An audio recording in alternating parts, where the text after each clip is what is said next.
පුතේ මේ ගාන 1983 විභාග රචනා ගාන යාන්ත්‍ර විද්‍යාව ගාන සමන ගොල්ලොන්ට පුතේ මෑත කාලීන මාකින් ස්කීම් මෙහෙම හොයාගන්න පුළුවන් අලුත්ෙන් එන පාස් පේපර්ස් පොත්වලත් මේ මෑත කාලනව ආපු පේපර්ස් ටිකයි ඒකේ මාකින් ටික තමයි තියෙන්නේත් මේ පරණේව හොයාගන්න හරි අඩුයි ප්‍රශ්න හොයාගන්නත් හරි අඩුයිනේ එනිසා ටිකක් මම ඒවට බර දානවා වැඩිපුර ඒවත් කරනවා ඒ ගාන ආයේ ඒ කියලා හිතනවත් නෙවෙයි මේ පරණ ලස්සන ගණන් තියෙනවා පුතේ.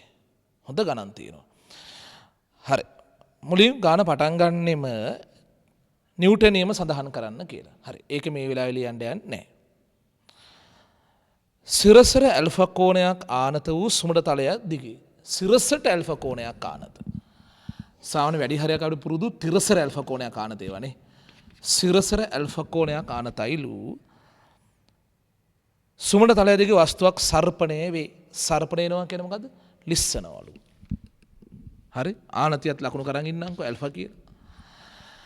ඒ ලිස්සනකට පුතේ නිව්ටන් නියම පාවිච්චි කරලා මෙයාගේ ත්වරණය නිර්ණය කරන්නලු. හරි. සුමට තලයක් උඩ තියෙන වස්තුවක් ලිස්සන සීන් එකක් කියන්නේ. හරි. මා අඳිනකොට පුතේ මේක ස්පර්ශ කරන්නේ නැතුව අඳින්නේ.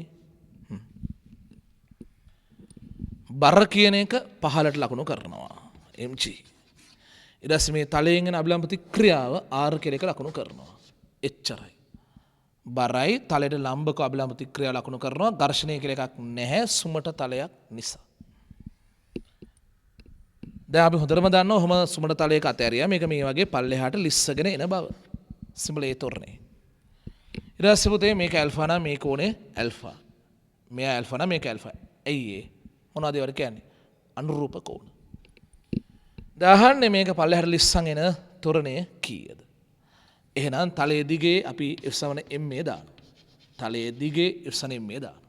හරි. දානකොට mg කියන කෙනා ගන්න බලන්න පුතේ.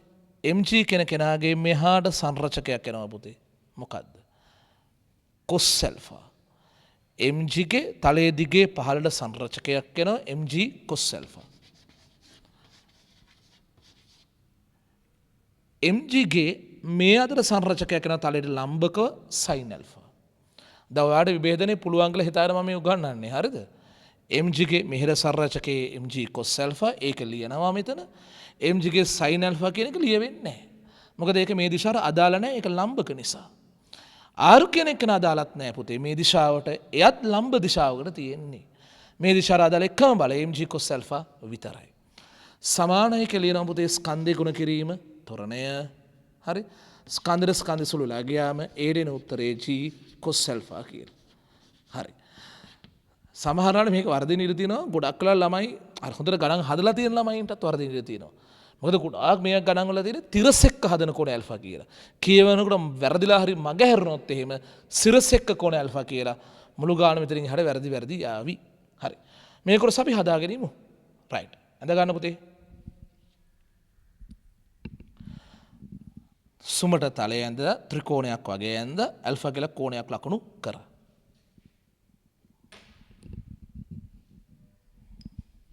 right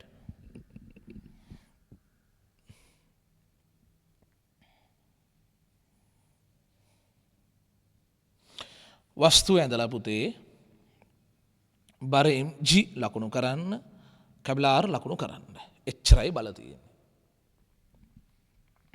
බරයි අබිලම් ප්‍රතික්‍රියාව. මේක ඇල්ෆා කියලා දීලා තිබුණා අනුරූප කෝණේ මේ ඇල්ෆා කියලා ලකුණු කරන්න. හරි. මේක පහළ එන තොරණේ සිම්බල් a කියලා මාක් කරන්න. right. ඔක්කොම ටික හරිනේ. දැන් ඒක ලිස්සන සර්පණේන තොරණේ හලා තියෙන්නේ. මේ අතර ලියන්න පුතේ f7 මේ කියලා. තලයේ දිගේ මේ අතර ලියන්න පුතේ f7 මේ. හරි ලියනකොට මොනවද එන්නේ පුතේ mg ගේ මේ අතර සංරචකය cos alpha හරි සමානය කියලා එනවා ස්කන්ධයෙන් වරක් තොරණයේ සිම්පල් a m අකුරු දෙක කැපිලා ගියාට පස්සේ a දෙන උත්තරේ g cos alpha කියලා පැහැදිලිනේ සිම්පල් a දෙන උත්තරේ g cos alpha හරි දැනුයි ගාන හරියට පටන් ගන්නේ හැබැයි මේ මුල් ටිකෙත් නිව්ටන් නියම නෑ පුතේ. හරි. හොඳට ප්‍රශ්න කියලා තියාගන්න ඈ.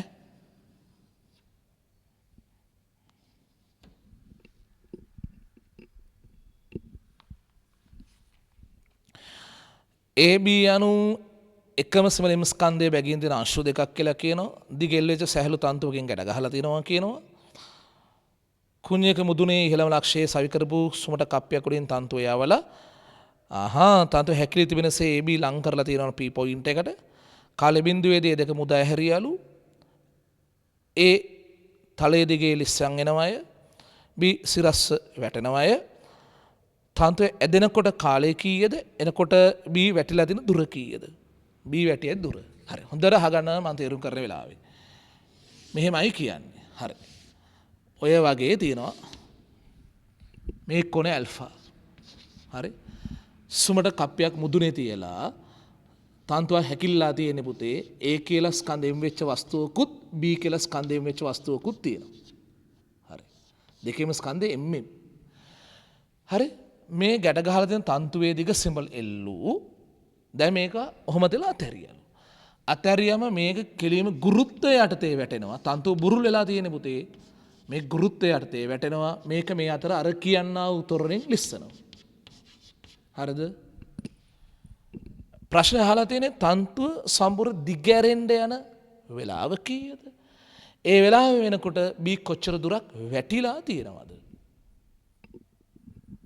තේරුණා? මේක බල ලකුණු කරන්න අවශ්‍ය නැහැ. මේ පළවෙනි කොටස හදද්දී මෙයා වැටිලා තියෙන දුර x කියලා වගේ අකුරක් ගන්න. මේ වැටිලා තියෙන දුර ප්‍රමාණයට x කියලා අකුරක් ගන්න. තන්තුව සම්පූර්ණයෙන් දිග ඇරිලා. එහෙනම් මේ මුළු දිග ප්‍රමාණය සිම්පල් L. මේ මුළු දිග ප්‍රමාණය සිම්පල් L. එහෙනම් මේ දිග ප්‍රමාණය වෙන්න ඕනේ කීයද එතකොට? L ඍණ x. සම්පූර්ණ දිග ඇරුණා කියන්නේ මේ දිග තියෙන්න ඕනේ L කියලා. මේ කැලේ විතරක් දිග x නම් පුතේ මේ දිග තියෙන්න ඕනේ. ඒතර ඉතුරු කැලේ මොකද්ද? L ඍණ x කියන. right. තේරුණාද? තේරෙන්න ඕනේ. හොඳයි. අපි ඇඳගෙන ඉමු ඒ ටික. ත්‍රිකෝණය ඇඳා.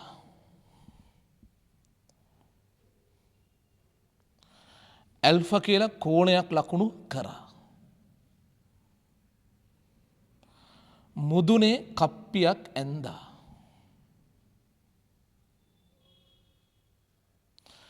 පස්සේ පුතේ AB දෙන ළඟ තියලා අතහරිනවා. ගැට ගහලා ළඟ තියලා අතහරිනවා.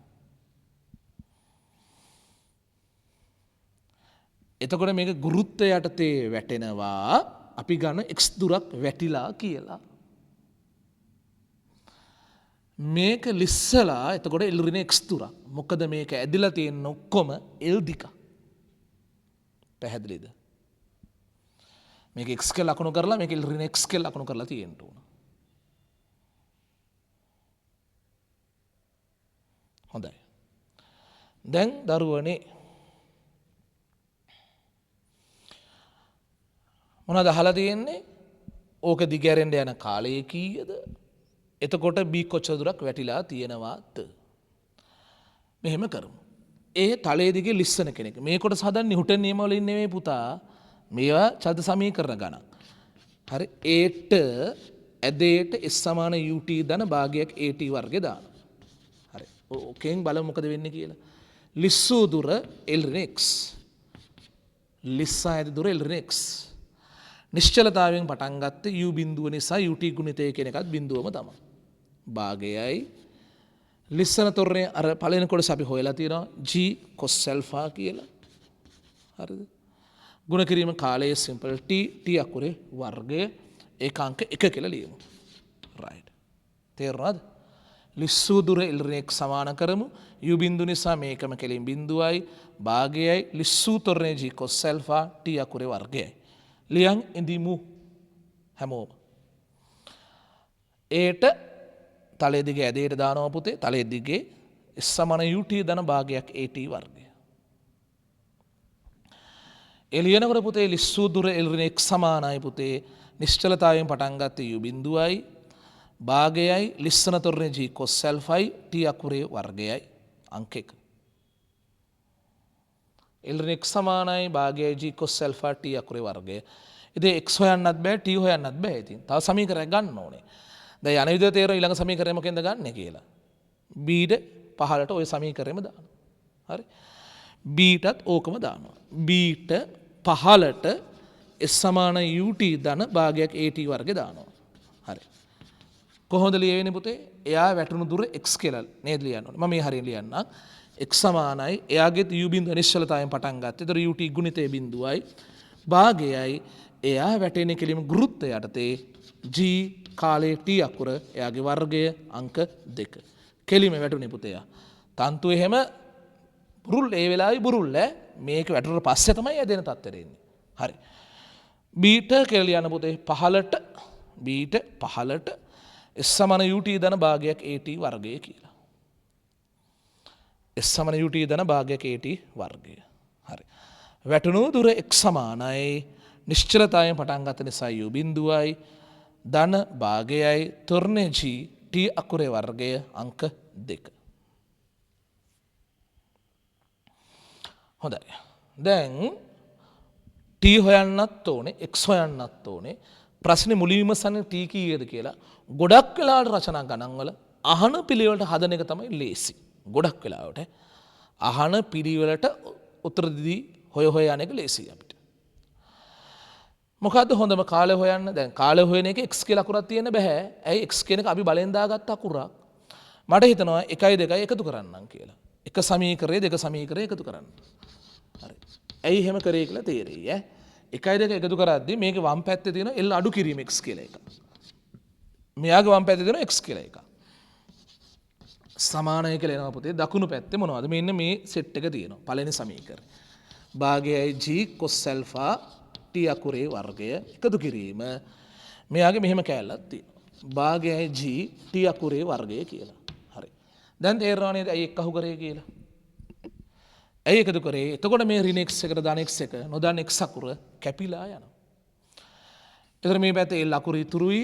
තව දකුණු පැත්තේ භාගයේ තියෙනවා පොදු සාධකයක්, g තියෙනවා පොදු සාධකයක්, t වර්ගයේ පොදු සාධකයක්. තේරුණා? මේ පද දෙකේම ඔය ටික තියෙනවා. භාගයයි gt වර්ගය එළියෙන් අරන් තියෙනවා. එළියෙන් අරන් තිබුණාම මෙතන තියෙනවා cos alpha එකක්. එකතු කිරීම පුතේ මෙතන ඉතුරු වෙනවා එකේ ඉලක්කම. භාගයේ සිඹල් gt වර්ගයේ පොදු සාධක එළියෙන් තියන් වරහණාස්සේ මෙතනින් ඉතුරු වෙනවා මේ cos alpha එක. මේකේ එකේ ඉලක්කමක් ඉතුරු වෙනවා. t අකුරේ වර්ගය ගන්නන්කෝ. t අකුරේ වර්ගය ගන්නකොට මොනවද එන්නේ පුතේ? මේ බලන්න මේක උක්ත කරද්දී. දෙකේ ඉලක්ක මෙහෙට ගුණ කරනවා. 2යි සිම්පල් l. 2යි සිම්පල් l. මේ g අකුර පල්ලෙහාට එනවා. වරහණාස් එනවා cos alpha ධන 1. ඒකත් පල්ලෙහාට එනවා. බලන්න හරිද කියලා? දෙකේ ඉලක්ක මෙහෙට ගුණ කරා g අකුර පල්ලෙහාට ආවා. cos alpha ධන 1 කියන එක පල්ලෙහාට ආවා. ඒ t වර්ගයට එන උත්තරේ t ට එන උත්තරේ මොකද්ද වෙන්නේ පුතේ? ඕකෙම වර්ගමූලයනේ. හරි. මේකම වර්ගමූලය. එහෙනම් t ට එන උත්තරේ මොකද්ද වෙන්නේ? 2යි l බෙදීම g cos alpha ධන 1 කියන එකේ වර්ගමූලය කියන. ඔන්න ඔහොම උත්තරයක් එන්නේ. හරි. ලියමු අපේ කට්ටියම. 1යි 2යි එකතු කරනවා. 1යි 2යි එකතු කරනවා. ලියන්න එහෙනම් l ඍණ x ධන x කියලා. l ඍණ x ධන x වම් පැත්ත. සමානයි කියලා ලියන දකුණු පැත්තේ භාගයේ g cos alpha t අකුරේ වර්ගය. භාගයක් g cos alpha t අකුරේ වර්ගය ධන භාගයක් g t අකුරේ වර්ගය.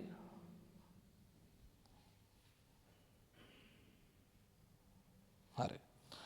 පස්සේ මොකද වුනේ? ඍණ x එකට ධන x එක කැපුණා.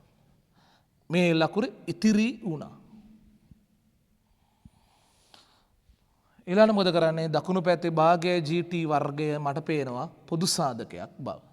ඒක එළියෙන් අරන් තියෙනවා. එළියෙන් අරන් තියෙනකොට පුතේ මෙතන ඉතුරු වෙනවා මොකක් කියලාද? cos alpha ධන 1 කියලා. cos alpha ධන 1. දෙකේ ඉලක්කම ගුණ කරා g අකුර පල්ලෙහාට ගත්තා. cos alpha ධන 1 පල්ලෙහාට ගත්තා. ඔන්න t වර්ගයට එන උත්තරේ. මම ටිකක් ඉක්මනට කියනවා ඊට පස්සේ ඒක එහෙම් පිටින්ම වර්ගමූලය අරන් තිබ්බා.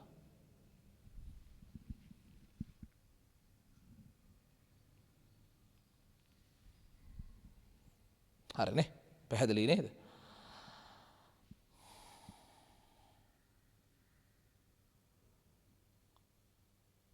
හොඳයි.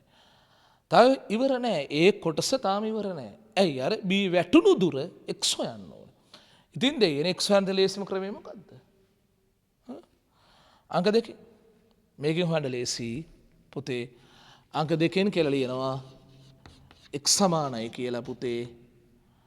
භාගය ගුණ කිරීම g ගුණ කිරීම t අකුරේ වර්ගය මෙන්න තියෙනවා t අකුර කියන කෙනාගේ වර්ගය. t අකුර කියන කෙනාගේ වර්ගය කියද්දි උඩ රුලේ දෙකයි l තියෙනවා යට g වතාවක් cos alpha එකතු කිරීම එක කියන එක තියෙනවා.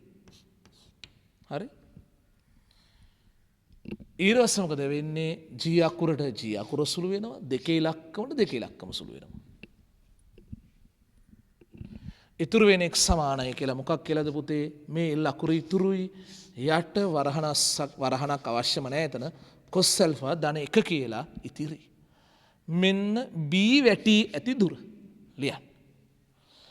අංක දෙකෙන් කියලා ලියන පුතේ. x සමානයි භාගේ වරක් සිමල් g වරක් අර t අකුරේ වර්ගය ලියනවා පුතේ.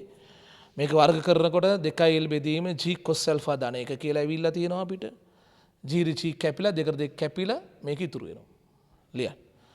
x සමාන l බෙදීම cos alpha ධන 1. ඕන ඊළඟ රුල් ලියනවා b වැටි ඇති දුර කියලා මේකමයි ලියනවා. b වැටි ඇති දුර මේ උත්තරේ. හරි. සමහර වෙලාවල් වලට ඔය මැත්ස් කරන දරුවෝ එහෙම මේවට නිකන් ඔය අර්ධ කෝණ සූත්‍ර දාන්න එහෙම ගැන අහනවා. ඕනේ මේ හොඳටම ඇති. මෙහෙම තිබ්බම හොඳටම ඇති. හරි. දැන් මේක පටන් ගත්තේ නිව්ටන් නියම ගානක් කියලා. තාම කොහෙවත් නිව්ටන් නියම අර මුල් පොඩි කැල ඔප්පු කිරීමේදී හැර යෙදුන්නේ නැහැ ඇත්තට. දැනුයි නිව්ටන් නියම එන්නේ ගානට. හරි. ඊට පස්සේ මොකද කියන්නේ පුතේ? තන්තුවේ ඇදී යාමේ කාලෙට පසුව. හරි.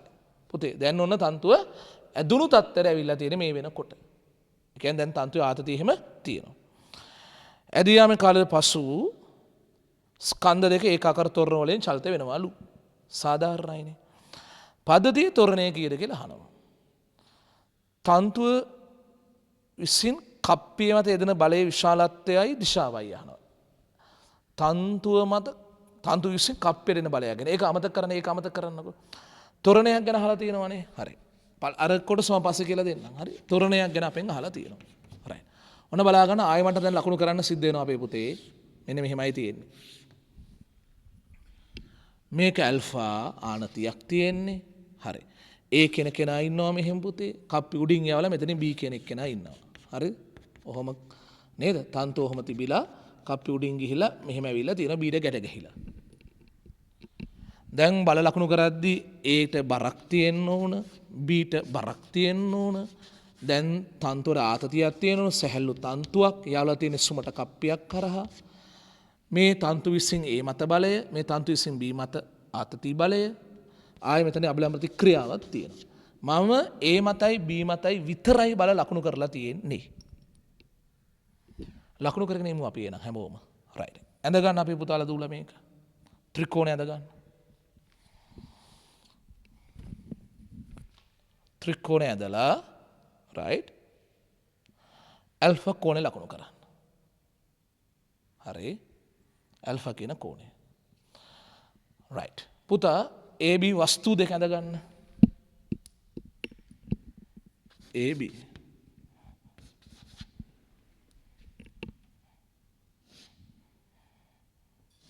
හරි. ඊළඟ තන්තුවම කඩේරකින් ඇඳ පුතේ. මෙහෙම කඩේරකින් ඇඳලා පෙන්නලා තියෙන්නේ. හොඳයි. පස්සේ A ගේ බර mg කියලායි B ගේ බර mg කියලායි ලකුණු කරන්න. A ගේ බර mg B ගේ බර mg. මෙයා t කියලා ලකුණු කරමු. මෙයා t කියලා ලකුණු කරමු. right. පස්සේ මේ r කියන එක ලකුණු කරමු. හොඳයි. දැන් කල්පනා කරන්න මේ පද්ධතිය තොරණ වෙන්නේ කොයි පැත්තටද? ඒ කියන්නේ B පැත්ත පහත් වෙනවද? A පැත්තෙන් පහත් වෙනවද? මෙහාට පහත් වෙනවද නැත්නම් මෙහෙන් පහත් වෙනවද? දැන් AB දෙකේම බරවල් එකමනේ. AB දෙකේම බරවල් එකමනේ. හැබැයි මේකේ බර කෙලීම පහළට ක්‍රියා කරන්නේ. කෙලීම mg එක නිසා තමයි පල්ලෙහාට අදින්න බලන්නේ. මේකේ mg ගේ මෙහාට සංරචක ගන්න ඕනේ. ඒවලෙත් ගානේ ගත්තා අපි මෙයා ඇල්ෆා නිසා මේකත් ඇල්ෆා නේ ඉන්නේ පුතේ. mg ගේ මෙහෙර එන සංරචක cos ඇල්ෆා. ඒතර පද්ධතිය මෙහෙට යන්න බලන්නේ මේ mg එක නිසා. මෙහාට එන්න බලන්නේ mg ගේ cos ඇල්ෆා එක නිසා. කොහොමත් mg ගේ cos ඇල්ෆා එකට වඩා mg කියන එක ප්‍රබලයි. විශාලත්වයෙන් වැඩි. මේක සංරචකයන්නේ පුතේ. එනිසා අනිවාර්යයෙන් මේ පැත්ත පහත් වෙනවා. මේ පැත්ත පහත් වෙනවා සිමල A තොරණයෙන් කියලා හිතමු. මේ පැත්තේ නම් ඉස්සෙනවා A හා සමාන තොරණයකින්. ලකුණු කරන් ඉමු පුතේ. මේ ඇල්ෆා නම් මේක ඇල්ෆා. මේ ඇල්ෆා නම් මේකත් ඇල්ෆා. හරි. එතකොට මේ පැත්ත පහත් වෙන තොරණයේ සිම්බල් A කියලා ගන්නවා. මේක ඉස්සෙන තොරණයේ සිම්බල් A කියලා ගන්නවා තලයේ දිගේ. ඕකේ. රයිට්. මෙහෙමයි පුතේ. දැන් මේක රචනා ගානක් නිසා පද්ධතියට එකවර ඉවසනින් මේ දාන වගේ කර මේ වගේ එකදී මම එච්චර සතුටු නෑ පුතේ. අපි පැහැදිලි පියවර ටික වෙන් කරලා ලියමු. දැන් මේ වගේ දැන් MCQ වල මේ වගේ කප්පියක් වටා මේ වගේ අනේ මේ ගණන් කොච්චරවත් අපි හදනවද? හුඟක් ඒවා නම් තියෙන දෙක මෙහෙම එල්ලිලා තියෙන්නේ. මේකේ තියෙන එකක් එල්ලිලා සිරස්ස අනිත් එක ආනතලයක තියෙන්නේ. හරි. පුතේ හැබැයි වගේ ගණනුත් අපි හදනවා සාමාන්‍යයෙන්. මම හිතුවා මෙයා ඉහළ යන නිසා ඒට ඉහළට එසනින් මේ දාන්නම් කියලා. ඒට ඉහළට එසනින් මේ තලයේ දිගේ. ඉහළට තියෙනවා T කියන බලය.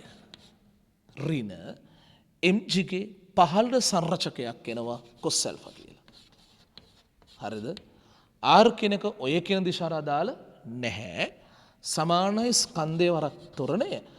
අපි කලින් 1 2 කියලා නම් දෙකක් දැම්මනේ සමීකරණ දෙකකට. ඒ හින්දා මන්ට මේක දාන්න වෙන්නේ 3 කියලා. හරි. ලියන් ඉමු. ලියන්නේ ඒට තලයේ දිගේ එසනින් මේ කියලා. ඒට තලයේ දිගේ ලියන එසනින් මේ කියලා.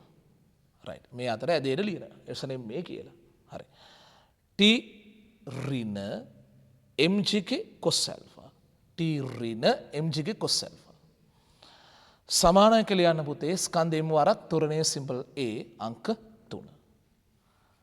T ඍණ mg cos alpha සමානයි සිම්බලෙම වරක් A 3 වෙනි එක. හොඳයි. B කියන එක නා පහත් වෙනවා. B ට පහළට එසනින් මේ දානවා. B ට පහළට එසනින් මේ දානවා. right. B ට පහළට එසනින් මේ දානකොට පහළට mg තියෙනවා ඉහළට T තියෙනවා. හරිද? පහළ තියෙන බලය ධනයි ඉහළ තියෙන බලය ඍණයි සමාන ස්කන්ධේ වරක් තොරණය ඒකාංක 4. අරකටත් වඩා මේක ලේසි. B ට පහළට එසනෙන් මේ mg ඍණ t සමානයි සිම්බලෙන් වරක් A අංක 4. mg ඍණ t සමානයි සිම්බලෙන් වරක් A අංක 4.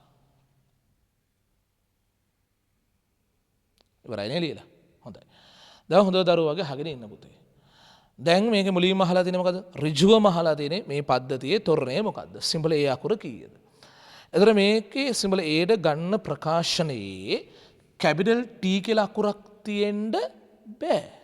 ඇයි බැරි? T ආතතියේ ඔය අකුර දැම්මේ අපි බලෙන් දැම්මේ. මේ ගානේ කොහෙවත් අපිට දීලා තිබ්බේ නෑ. T අයින් වෙන්න සුරු කරන්න එපා. ඒ වල අර x අයින් වෙන්න සුරු කරේ. ඒ ක්‍රමයම තමයි පුතේ. මං හිතුවා අංක 3යි අංක 4යි එකතු කරලා ගන්නම් කියලා. 3යි 4යි එකතු කරලා ගන්න. එකතු කරද්දී මෙන්න මේකේ t ඍණ mg ගේ cos alpha. එකතු කිරීම මේක mg ඍණ t සමානයි කියලා යන පුතේ දකුණු පැත්තේ ma ධන ma කමන්න හැම ලියන්නම්කෝ ma ධන ma කපන්න එකතු කරන් තිබ්බ තමයි ඉතින්. ධන t ට ඍණ t කපලා දානවා. ධන t ට ඍණ t කපලා දානවා. තව මොනවද කපන්න පුළුවන්? ඒ සියල්ලම එම් අකුරකින් බෙදාගෙන යන්න බැරිද අපිට? හැමෝගෙම ඉතුරු හැමෝගෙම එම් අකුර තියෙනවනේ පුතේ. එම් අකුරකින් බෙදාගෙන යනවා. එම් අකුරකින් බෙදාගෙන යනවා. හරි. දැන් මේ දෙන කෙනෙක් කැපිච්ච නිසා ඒ දෙක සුළු කරලා එක පැත්තකට මං ඊතලේ ඉර ගහනවා. මේ හතරම එකට කැපිලා යනකොට පුතේ ඒගොල්ලන්ට වෙන අතකට ඉර ගහගෙන යනවා. මුළු සමීකරණය එම් අකුරෙන් බෙදාගෙන ගිහිල්ලා තියෙන්නේ. බෙදාගෙන ගිහිල්ලා තියෙන්නේ. එතකොට මේක ඒක දෙකයි ඒ වෙනවා පුතේ. හරි? මේක මොකද වෙන්නේ? G පොදු සාධකේ. එළියට ගන්නවා. G පොදු සාධක එළියට ගත්තා මෙතන ඉතුරු වෙන්නේ එක ඉලක්කමක්. ඍණ. මෙතන G අකුර එළියට ගත්තා ඍණ cos alpha එකක් ඉතුරු වෙනවා. සමානයි අර කියන ඇයි පුතේ? සමානයි මොකද්ද? 2a නේ. සමානයි 2a. හරි දෙකෙන් බෙදනවා. මම හිතනවා දරුවන්ට ඒක දරා ගන්න පුළුවන්. ඔන්නේ ඒවල උත්තරේ. ඔයාට පුතේ දරා ගන්න අමාරුයි වගේ නම් පුතේ තව හිමින් සැරේ තනියම සුළු කරලා බලන්න. ඒක තමයි හොඳම විදිහ ඇත්තටම. ලියමු. 3 ධන 4 කියලා ලියන්න. 3 ධන 4. t ඍණ mg cos alpha ධන mg ඍණ t. t ඍණ mg cos alpha ධන mg ඍණ t සමානයි මේ දෙක එකතු වූ පුතේ ma ධන ma කියලා ලියන්න. ma ධන ma. හරි. ඊට පස්සේ මොකද වුනේ පුතේ? t ඍණ t කැපිලා ගියා. right. මුළු සමීකරණය m අකුරෙන් බෙදාගෙන ගියා. m අකුර කැපි ගියා. දැන් මට ඔළුවේ තිබුණා මේ දෙක එකතු කරන් 2 සිම්බල් එකක් එනවා. ඒතකොට ඒ ගන්න ඇති දෙකෙන් ඒ බෙදිල්ල සිද්ධ කරන්න සිද්ධ වෙනවා. මේ සිම්බල් G මෙතනින් ලියන්න ඕනේ පුතේ. වරහනාස්සේ මෙතන එක ඉලක්කමක් ඉතුරුයි ඍණ මේකෙන් තව cos alpha කියන එකක් ඉතුරුයි. මෙන්න සිම්බල් A ගේ ප්‍රකාශනය. ඉතින් ඔයාලට ඕනේ නම් තව මැද පියවර දෙකක් ලිව්වට කමක් නැහැ. තමාගේ මට්ටම තමානේ දන්න හොඳටම.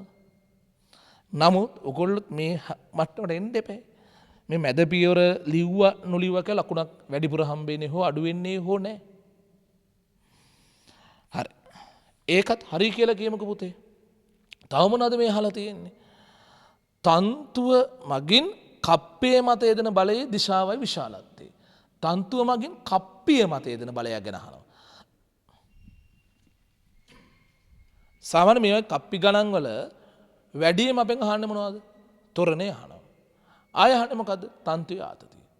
ඇත්තරම තන්තුවෙන් මේ කප්පියට එන බලයක් ගැන අහනකොට පුතේ ඊට මත්තෙන් අපි මෙන්න මේ ආතතිය හොයන් ඉන්න ඕනේ පුතේ. මේ ආතතිය තන්තුවේ ආතතිය හොයන් ඉන්න ඕනේ පුතේ. තන්තුවේ ආතතිය කියන එක හොයන්න පුළුවන් එක්ක අංක 3න් හරි අංක 4න් හරි කැමති එකකින්. ඇයි දැන් තොරණේ කියන එක අපේ පුතේ අපි දන්නවනේ. දෙයියනේ කියලා තොරණේ කියන එක දන්නවා. ඒක ගිහිලා අංක 4 ආදේශ කරොත් එතනින් අපිට t කියන එක කොට දාන්න පුළුවන්. මං අංක 4න් කරන්නම් කියලා හිතුවේ. ඔන්න බලා ගන්න පුතේ මම කියන දේ බලන් ඉන්න.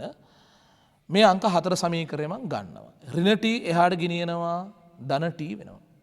ඒක තේරෙනවනේ. ඍණ t එහාට ගිච්චම ධන t වෙනවා කියලා තේරෙනවා. ma වමට ගේනවා. ma වමට ගේද්දී ඒක ඍණ ma වෙනවා. එතකොට මේ ආපු එක්කෙනයි මෙයාගේ m අකුරක් පොදු සාධකේ එළියෙන් අරගෙන තියෙනවා. මේ G තියෙනවා මේ ආපු එක්කෙනාගේ ඍණ එකක් එනවා. ලියන්නේ වම දකුණ මාරු කරලා. මම දන්නවා සමහර දරුවන්ට චුට්ටක් ඔළුව නිකන් ෂෝට් වෙනවා වගේ දැනෙනවා. නමුත් මට ඔයාලටත් ඒ ගානට ගන්නවා මිසක්ක. ඔයාලව මගේ ගානට ගන්නවා මිසක්ව. මං ඔයාගේ ගානට ගිහිලා වැඩක් නැහැ නේද? විභාග වෙනකොට ඔයා මගේ ගානට ඇවිල්ලා තියෙනවා. ඒකට මම මේ පොඩි රිස්ක් ගන්නවා ඉතින්. හරි මොකද කිව්වේ? ඍණ t වමට ගෙනල්ලා ධන t වෙනවා කිව්වා.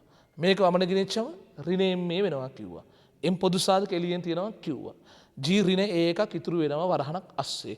වම දකුණ මාරු කරලා ලියන්න. අංක 4න් t සමාන m වතාවක් G ඍණ a කියලා එකක් එනවා. හරි. දැන් මොකද මම කරන්නේ පුතේ? මම මෙහෙම පොඩ්ඩක් ලියන්නම් පුතේ.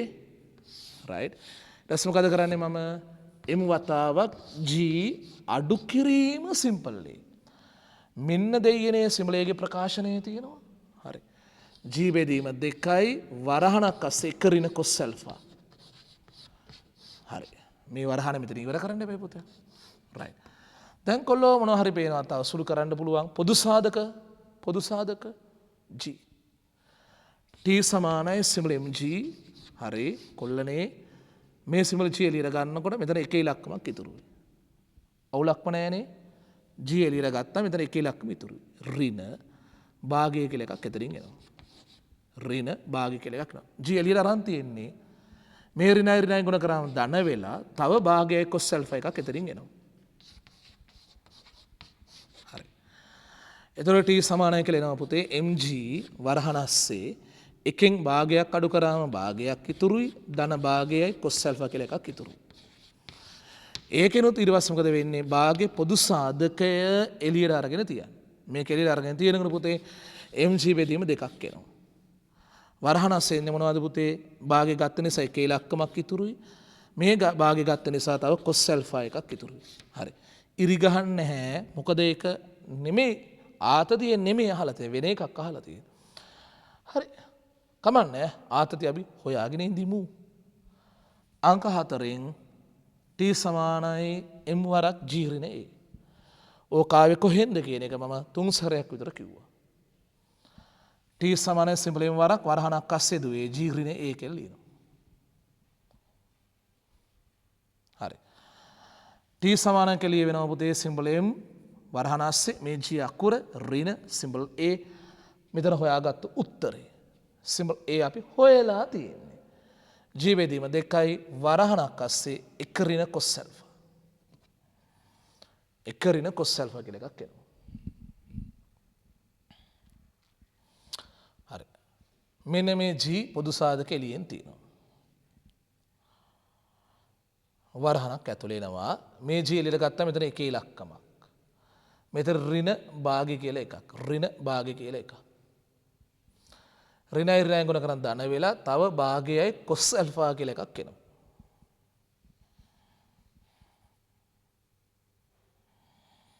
හරි. ඊටු ටික තනියම කරන්න ඕන වුණත් බලන්න.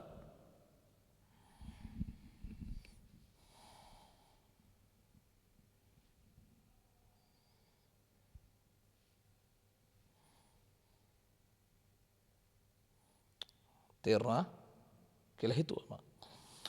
දැන් අහලා තියෙන්නේ මොකද? තන්තු විසින් කප්පියට ඇති කරන බලයනේ. දැන් කොල්ලනේ කප්පිය මෙහෙම තියෙනකොට ඕක වටා මෙහෙම තන්තුව යද්දි තන්තුවෙන් පුතේ මේ පැත්තෙන් එක t එකක් එනවා. මේ පැත්තෙන් තව t එකක් එනවා. ඔහොම තන්තු යනකොට පුතේ කප්පිය වටා මේ දෙපැත්තෙන් t ඒවා දෙකක් එනවා. හරිද? සුමට කප්පියක් වටා යන තන්තු විසින් t දෙකක් ඇති කරනවා. දැන් ওই දෙකේ සම්ප්‍රයුක්තය තමයි අහලා තියෙන්නේ. තන්තු විසින් කප්පිය මත ඇති කළ බලය කියන්නේ පුතේ මේ දෙන්නගේ සම්ප්‍රයුක්තය තමයි අහලා තියෙන්නේ. පුතේ බල දෙක විශාලත්වයෙන් සමානයිනේ. එතකොට සම්ප්‍රයුක්තය ක්‍රියා කරන්නේ ඒ දෙක අතර හරි මැදින්. ඒ දෙක අතර හරි මැදින් ක්‍රියා කරන්නේ. ඒක ෂුවර් R. එතකොට මේ දෙක අතර කෝණය මෙතන තියෙන ඇල්ෆානේ පුතේ මේ මුදුනේ කෝණය ඇල්ෆානේ පුතේ. ඒක විභේදනය වෙනවා ඇල්ෆා බෙදීම 2/2කට. ඇල්ෆා බෙදීම 2/2කට විභේදනය වෙනවා. හරි. දැන් එතන මේ සම්ප්‍රයුක්තය R කියන එක හැදෙන්නේ අපේ දරුවෝ මෙන්න මෙහෙමයි. මේ t ගේ මෙහාට එනවනේ cos alpha බෙදීම 2. t ගේ එනවා cos alpha බෙදීම 2. විභේදනය වලට පුළුවන් වෙන්න ඕනේ. මේ t ගේ මෙහාට එනවා cos alpha බෙදීම 2ක්. මේ t ගෙනුත් මේ කෝණයේ පැත්තට සංරචකයක් එනවා t cos alpha බෙදීම 2ක්. ඒතර ඇත්තට සම්ප්‍රයුක්තය කියන්නේ t cos alpha බෙදීම 2 ඒවා 2ක්. හරි? දෛශික පාඩමේදී එහෙම මම මේවා දෙනවා පුතේ. අර දෛශික වල සම්ප්‍රයුක්තය දෛශික දෙකක එකතුව හොයනකොට විශේෂ කරුණු වශයෙන් දෙනවා. t ගේ මෙහාට සංරචකයේ cos alpha බෙදීම 2යි t ගේ මෙහාට සංරචකයේ cos alpha බෙදීම 2යි සම්ප්‍රයුක්තය t cos alpha බෙදීම 2 වගේ දෙකුණේ. තේරුණාද? ඉතින් දැන් වැඩ ඉවරයි පුතේ. මේ දෙකේ ලක්ෂණ කපන්න බෑ. මේ දෙකේ ලක්ෂණ ඇල්ෆාගේ එක මේ cos එක ඇතුලේ තියෙන. හරි. එන r සමානයි 2 ගුණ කිරීම t. මෙන්න හොයාගත්තු ආතතිය. mg බෙදීම 2යි වරහණ ASCII 1 ධන cos alpha ගුණ කිරීම හරි නේද? මේ මෙන්න මේක අමතක කරන්න එපා. cos alpha බෙදීම 2යි. දැන් මේ දෙක ඉලක්කම් දෙක ඕනනම් කපන්න පුළුවන් පුතේ. ඊට පස්සේ ඉතුරු වෙන r ට mg ඉතුරුයි වරහණ ASCII 1 ධන අර කී cos alpha කියන එක ඉතුරුයි ගුණ කිරීම තව cos alpha බෙදීම 2 කියන එකක් ඉතුරුයි. බොරුවට අර්ධ කොන සූත්‍ර කතන්දර වැඩක් නෑ. මෙහෙම නැවැත්තුවා නම් ඇති. දිශාවත් අහනවා නේද පුතේ? චිත්‍රයේ දිශාව පේනවා පුතේ. සිරස සමග ඇල්ෆා බෙදීම දෙකක්. යටි සිරස සමග ඇල්ෆා බෙදීම දෙකක් ආනත දිශාවකට. හරි. ඇඳගෙන ඉන්න පුතේ. කප්පිය. කප්පිය රවුමකින් අදිනවා. ඊට පස්සේ ඒකේ තන්තුව මෙහාට T තියෙනවා මෙහාට T තියෙනවා. ඊට පස්සේ ඒ දෙකේ සම්ප්‍රයුක්තය R කියන එක ලකුණු කරනවා. සම්ප්‍රයුක්තය R. හරි. බල දෙක සමාන හින්දායි සම්ප්‍රයුක්තය හරි මැදින් ගියේ. එතකොට ඇල්ෆා කියන කෝණය ඇල්ෆා බෙදීම 2යි ඇල්ෆා බෙදීම 2යි කියලා මාක් කරනවා. සමච්ඡේදනය කරා. හරි. එතකොට දැන් මේක මීන කලින් දැකලා නැති ළමයට සැකේනවා එතකොට ඔයා ගත්තේ T cos ඇල්ෆා බෙදීම දෙකේ සංරචක දෙකනේ. ඕවට තියෙන sin සංරචක දෙකක්. ඇයි ඒ දෙක ගැන කතා කරන්නේ නැත්තේ? මේ T ගෙන් මෙහාට එනවා sin ඇල්ෆා බෙදීම දෙකක්. මේ T ගෙනුත් මෙහාට එනවා පුතේ sin ඇල්ෆා බෙදීම දෙකක්. ඒ දෙක එකිනෙකාට කැපිලා යනවා. අවහෝසි වෙලා යනවා. හරිද? මේක තමයි එන්නේ එතකොට. ලියන R සමානයි T cos ඇල්ෆා බෙදීම දෙක වගේ දෙගුණයක්. T cos ඇල්ෆා බෙදීම දෙක වගේ දෙගුණයක්.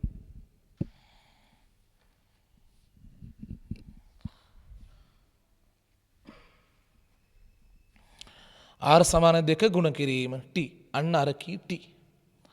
mc බෙදීම දෙක වරහණක් අස්සේ එක ධන cos ඇල්ෆා.